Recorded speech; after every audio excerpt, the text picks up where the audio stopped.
औज़ुबिल्लाहिमिनश्शैतानिर्रजीम बिस्मिल्लाहिर्रहमानिर्रहीम।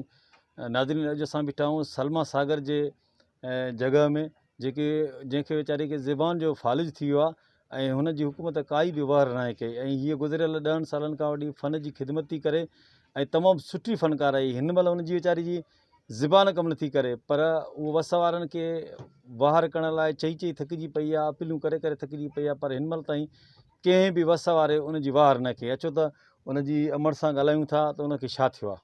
ऐं फ़न जी दुनिया में घणो टाइम थियो अथसि हिनखे? हिनखे 15-16 साल थी अथसि। 15-16 साल? हा, हे नंढी 6 महीननि जी हुई।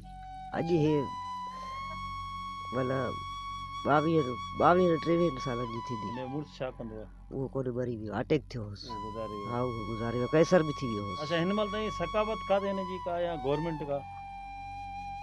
अहिड़ी त ख़ासि का मदद न थी आहे। अॻे असांखे ₹1 रुपयो मिलियो हो, उहो इलाजु थियो हिन जो, वरी पोइ हिनखे सनो मारी लाहौर खणाए वई। पोइ हाणे पैसा खुटी विया, अलाए छा, पोइ खणी आयसि। हाणे इहा ई हालत आहे जो ॻाल्हाए नथी सघे।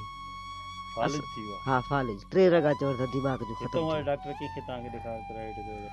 हितां हाणे हा, अॻु में असां अलनवाज़ शेख खे बि ॾेखारियो होसीं। छा चयो? उन चयो त बाबा हिनखे फालिज थी वियो आहे दिमाग़ी, हिन जो तव्हां दिमाग़ जा एक्सरा कराए अचो गवर्नमेंट में। उन बि असां खणी विया हुआसीं। हुकूमत जो नुमाइंदो कहिड़ो आयो आहे हिन वक़्तु? MP MNS को तव्हां ॾे आयो आहे? असां ॾे न आयो आहे, कोई बि न आयो। तव्हां कहिड़ी अपील कंदो हींअर? असां इहा ई अपील कयूं आहे, ख़ुदा वास्ते मुंहिंजी धीउ जे इलाज जा मूंसां मदद कराइनि। ॿी मुंहिंजी का बि अपील आहे। मुंहिंजी हिन जी ज़िंदगी, हिन जी पंहिंजा बचा पाण पाले, हिन लाइ बचड़ा अथसि, हीअ धीउ अथसि, हो धीउ अथसि, हो पुटु अथसि। हाणे हो नंढिड़ो आहे त हुनजी हो हालत आहे, असां पुकारे छिता थी पिया आहियूं त को असांजी ॻाल्हि मञे नथो। जिन्हनि मदद कई आहे उन्हनि खे बि शाबाश आला, उन्हनि खे बि ईमान ॾिनो, असांजी मदद कुझु कई अथऊं। वरी ॿिया बि चऊं था ख़ुदा वास्ते असांजी एतिरी मदद थिए जंहिंमें मुंहिंजी धीउ जो इलाजु थिए, मुंहिंजी धीउ ॻाल्हाए सघे। सलमा सागर काफ़ी अरसे खां वीचारी बीमारी बिस्तरे ते पई आहे, खट ते पई आहे। हाणे त दिमाग़ी तवाज़ुन ठीकु न, सुञाणे बि कान थी, छो ॾिसे थी माण्हुनि त हीअ कई आहे। असां सकाफ़त खाते खां वस वारनि खां इहा अपील था कयूं त बराए महिरबानी कंहिं ग़रीब इंसान जे नाते सां हिन ग़रीब जे एतिरो करायो, इलाजु करायो त पंहिंजा ॿचिड़ा पाण पाले सघे ऐं साॻे फ़न दुनिया में मोटी अचे। छो त हुनजो मुड़ुसु बि वीचारो मरी वियो आहे। हिन वक़्तु 2-3 नंढा ॿचिड़ा बि थियसि। हाणे बेरोज़गार पंहिंजे भाउ जे दर ते वेठी आहे, वीचारी पागल लॻी वेठी आहे। ख़ुदारा असां वस वारनि खे, सकाफ़त खाते खे, हर इदारे खे इहा अपील था कयूं, भले असां ग़रीब फ़नकारनि जी कुझु न कुझु वाहर कयो। फ़नकार वीचारा त अमन पसंदि फ़नकार आहिनि वीचारा, हे सदाई ॿियनि खे ख़ुशियूं ॾींदा आहिनि।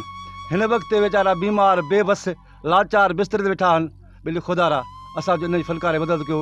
ऐं हिन छोकिरी फ़नकारा सलमा सागर जी कीअं सकाफ़त खाते अपील था कयूं, बराए महिरबानी त हिनखे सुठे डॉक्टर खे ॾेखारे हिन इलाजु करायो। हे ग़रीब हिननि जो एतिरो वस कोन्हे को त कंहिं प्राइवेट डॉक्टर खे ॾेखारे अचनि, छो त हिन जे वीचारे जॻह ई पढ़ाईअ में वेठा आहिनि वीचारा। चौधारी पाल लॻा पिया अथनि, राति जो नांग भलाऊं हुनजे खटनि हेठो घुमंदा था वतनि, बिजली कान्हनि का, तमामु हालत ख़राबु आहे हिननि जी। असां इहा ई अपील था कयूं पंहिंजे फ़नकार। नाज़रीन, तव्हां ॾिठो त अदी सलमा सागर जेको आहे गुज़िरियल 3 सालनि खां वठी दिमाग़ जे फाल जी मरीज़ आहे ऐं 10 सालनि खां वठी फ़न जी ख़िदमत थी करे। पर अफ़सोस सां चवणो पवंदो त न हिन जी सकाफ़त खाते जेको आहे सार लधी आहे, न ई गवर्नमेंट सिध हिन जी सार लधी आहे।